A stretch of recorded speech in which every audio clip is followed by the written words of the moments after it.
27 Ekim 2023 Anadolu Medeniyetleri Müzesi'ne geldik. Hattuşaş turumuz burada başlayacak. Çok heyecanlıyız.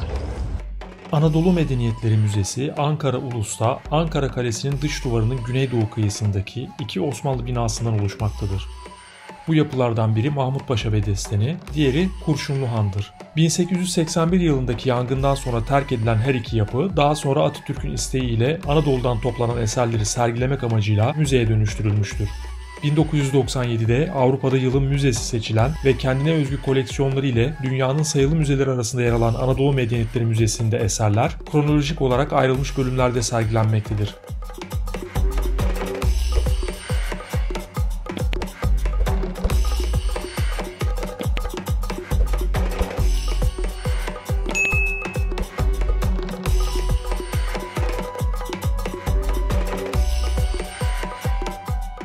Bereket kültü olarak görülen ana tanrıça figürinleri arasında leopar tahtında oturan tanrıça özgündür. İri göğüsleri ve geniş kalçaları nedeniyle hem tarımla hem de doğurganlıkla ilişkilendirilen bu figürinin iki leoparın arasında oturur tasvir edilmesi onun güçlü bir kişilik olduğunu düşündürmektedir.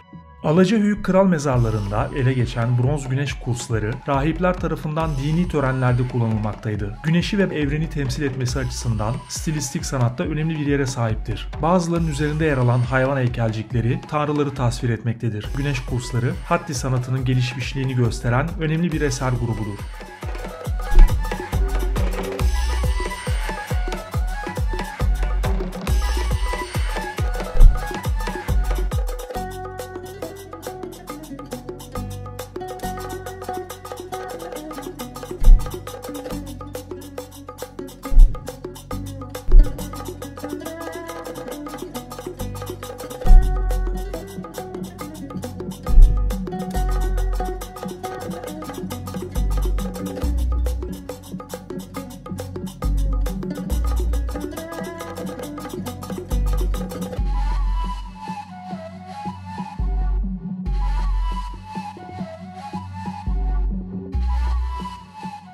Üst salonda Paleolitik Çağ, Kalkolitik Çağ, Eski Tunç Çağı, Asur Ticaret Kolonileri Çağı, Eski Hitit ve Hitit İmparatorluk Çağı, Firik Krallığı, Genç Hitit Krallığı, Urartu Krallığı ve alt salonda ise Çağlar Boyu Ankara ve Klasik Devirler bölümleri yer almaktadır.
Anadolu Medeniyetleri Müzesi'ndeki hızlı turumuzu tamamladıktan sonra buraya tekrar geri geleceğimize kendimize söz vererek Çorum ili sınırları içerisinde kalan Hitit başkenti Hattuşa'yı görmek üzere yola koyuluyoruz. Otelimize yerleştikten sonra ilk olarak hızlı bir şehir merkezi turu yapıyoruz. Işıklandırılmış tarihi binalarıyla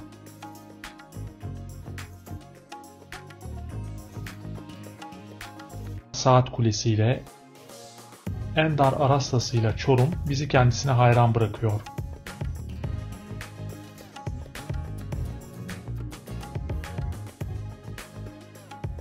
Belediye tarafından yörenin geleneklerini yansıtmak üzere düzenlenen bir kına gecesine katıldıktan sonra Velipaşa Hanı'nın içinde yer alan belediye sosyal tesisi Çorum mutfağında birbirinden lezzetli yöresel yemekleri tadıyoruz.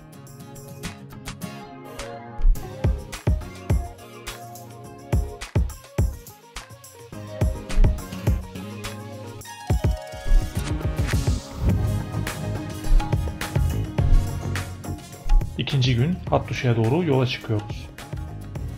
1986 yılında UNESCO Dünya Miras Listesi'ne alınan Hattuşa, Hitit İmparatorluğu'nun başkenti olarak Anadolu'da yüzyıllar boyu çok önemli bir merkez olmuştur. Fransız gezgin Charles Texier tarafından 1834 yılında keşfedilmiştir. 1906 yılında başlayan kazılar sonucunda burasının M.Ö. 2000 yılında Anadolu ve Kuzey Suriye'de hakimiyet kuran Hitit devletinin başkenti olduğu anlaşılmıştır. Dünya mirası olarak tescillenen Hattuşa antik kenti sadece Çorum'un değil, ülkemizin en önemli arkeolojik alanlarından biridir. Boğazkale ilçesindeki Hattuşa ile Alaca ilçesindeki Alacayük kalıntılarını kapsayan alan 1988 yılında Milli Park ilan edilerek bölgemizin turizm dinamiği haline getirilmiştir.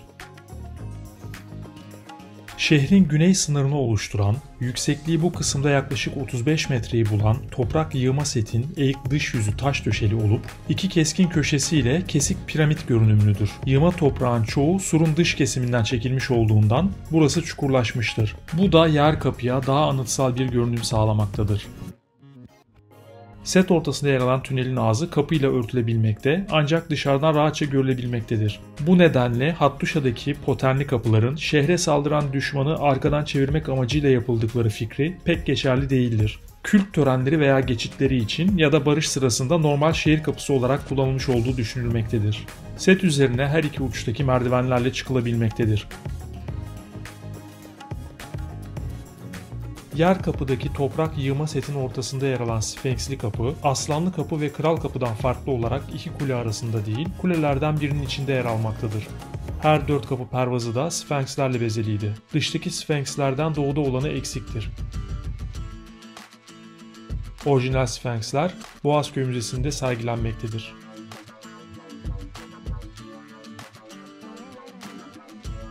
İç kapının pervazındaki sfenksler ise büyük kanatları, yukarı kalkık kuyruklarıyla 3 boyutlu olarak biçimlendirilmiş kopyalardır.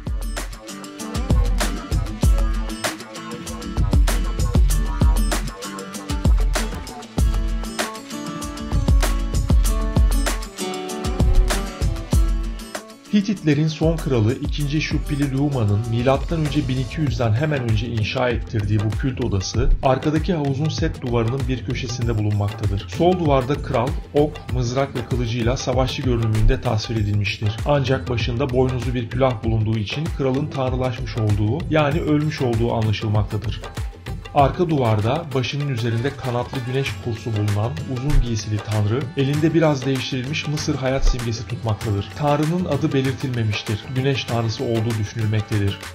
Sağ duvardaki hieroglif yazıda kral, çeşitli fetih ve başarılardan en sonda da yer altına yaptırdığı yoldan söz etmektedir. Buna göre odanın yeraltı dünyasının sembolik girişi olduğu düşünülebilir.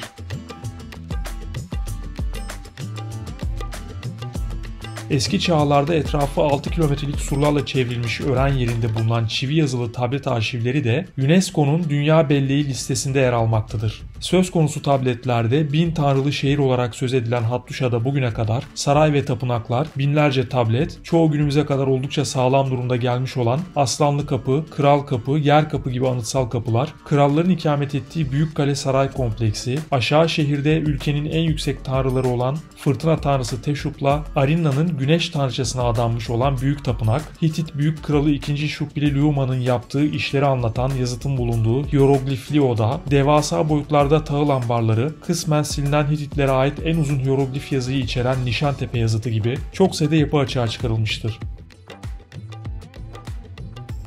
2007 yılında tamamlanan Sur Duvarı canlandırması, döneme ait kil yapı tarzıyla türünün nadir örneklerinden biridir.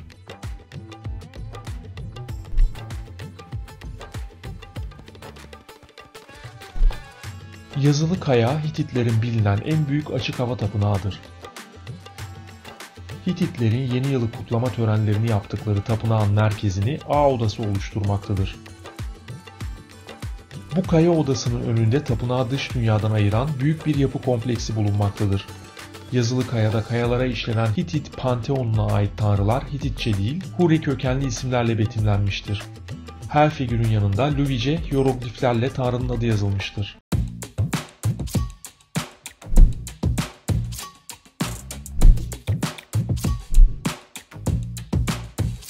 Bu tanrılar dipteki ana sahneye doğru ilerler durumdadır.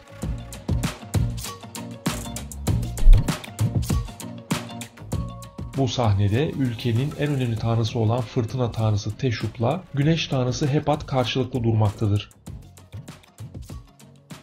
Bu kaya odasının en büyük figürü ise ana sahnenin karşısında yer alan ve Yazılı Kaya'ya şimdiki görünümünü veren Büyük Kral 4. Tudhaliyan'ın kabartmasıdır. Dar bir geçitten girilen B odası, büyük olasılıkla M.Ö. 13. yüzyıl sonlarında 2. Shuppiluliuma tarafından ölen babası 4. Tudhaliyan'ın anısına yaptırılmıştır. Geçen yüzyılın sonlarında kazılmış olduğundan kabartmalar daha iyi korunmuştur. Benzeri A odasında da olan 12 yeraltı tanrısı, yüksek sivri külahlı, kısa etekli olup omuzlarında orak biçimli kılıç taşımaktadır. Bunların karşısında kabzası üzerinde 4 aslan figürü ve en üstte sivri külahlı insan başı olan büyük bir kılıç yer almaktadır. Kabartma yeraltı tanrısı Nergal'ın tasviri olmalıdır.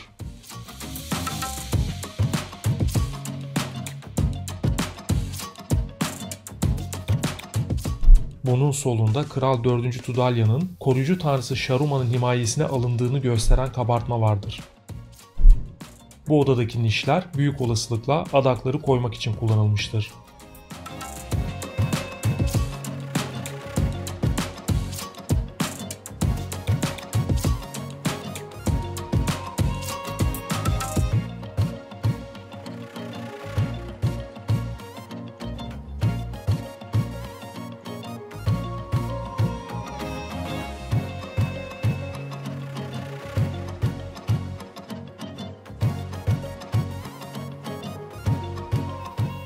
Alacahöyük, Neolitik ve Hitit uygarlıklarına ait eski bir yerleşim yeri ve önemli bir arkeolojik bölgedir.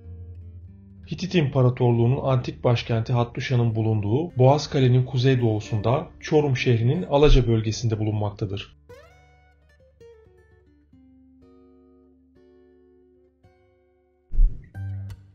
Alacahöyük, Tunç Çağı ve Hitit döneminin önemli bir dinsel tören ve sanat merkezidir. Ören yerinde görülebilecek olan Sfenksli Kapı'nın genişliği 10 metredir.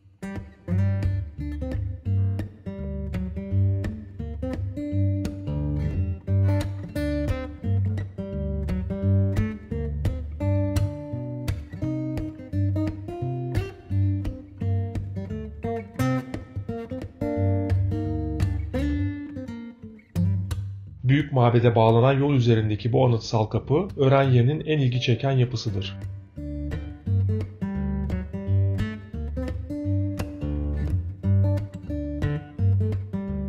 Savunma sistemlerinin kapı yapılarından olan Potern, Alişar, Alacahöyük ve Boğazköy Hattuşa'da sur duvarlarının altından geçen ve yalancı tonoz tekniğiyle örülmüş tünelimsi geçitlerdir. Poternlerden ancak yaya olarak geçilebilir. Alacahöyük Poternli Kapı, 2 burç, 2 kapı ve bir girişten meydana gelmiştir. Kapının temelleri iri bloklar halinde taşlarla yapılmıştır. İç kısımları toprakla doldurulmuş olan temeller sandık tipindedir. Yüksekliği 2 metre olan Potern'in tabanı geniş ve yassı taşlarla döşenmiştir. Şehir dışına bakan kısmı tahrip olmuştur. Evet, delikten çıkan Burak. Yerde sıkıştım kaldım da. Alacahöyük Müzesi'nde Kalkolitik, Eski Tunç, Hitit ve Frig dönemlerine ait eserler sergilenmektedir. Yapıdaki en önemli parçalar Eski Tunç çağına ait 13 kral mezarı buluntusudur. Müzede ayrıca yöreye ait halı ve kilimler, ahşap tarım aletleri, dokuma tezgahıyla Osmanlı dönemine ait etnografik eserler yer alır.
...28 Ekim gecesi Çorum Belediyesi'nin tertiplediği akşam yemeğine katıldık.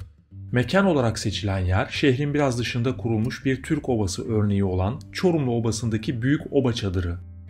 Yemek olarak 8-10 saat gibi uzun bir sürede büyük bir kazanda odun ateşinde pişirilmiş et yemeği ve onun buharında demlenen pirinç pilavıyla Çorum'un geleneksel lezzetlerinden sirkeli cacık ve tatlı olarak da un helvası sunuldu.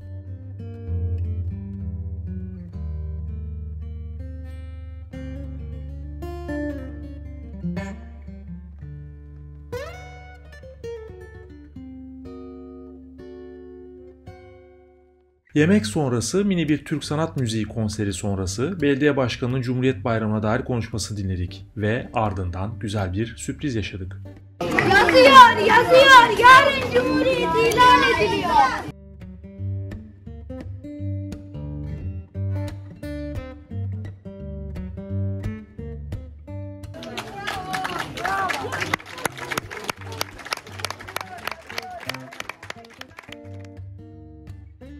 Cumhuriyetimizin 100. yılında İncesu Kanyonu'na geldik. Burada Kibele heykelini ziyaret edeceğiz. Burak Bey? Ama öyle. Aynen böyle. Aynen Neşe'nin dediği gibi. Kibele, Anadolu kökenli bir ana tanrıçadır. Yunan mitolojisinde Rea, Mısır kültüründe Isis, Anadolu'da ise Kibele ve Efes Artemisi olarak karşımıza çıkan ana tanrıça figürü doğurganlık ve bereketle ilişkilendirilir. Anadolu'nun en büyük Kibele kabartması Çorum'un Ortaköy ilçesindeki İncesu Kanyonu'nda yer almaktadır. Kanyon içine 2 kilometrelik yürüyüş yolu yapılmıştır. 1985 yılında ilk olarak İncesu köylüleri tarafından görülen kabartma İncesu köyüne yaklaşık 1 kilometre uzaklıktadır.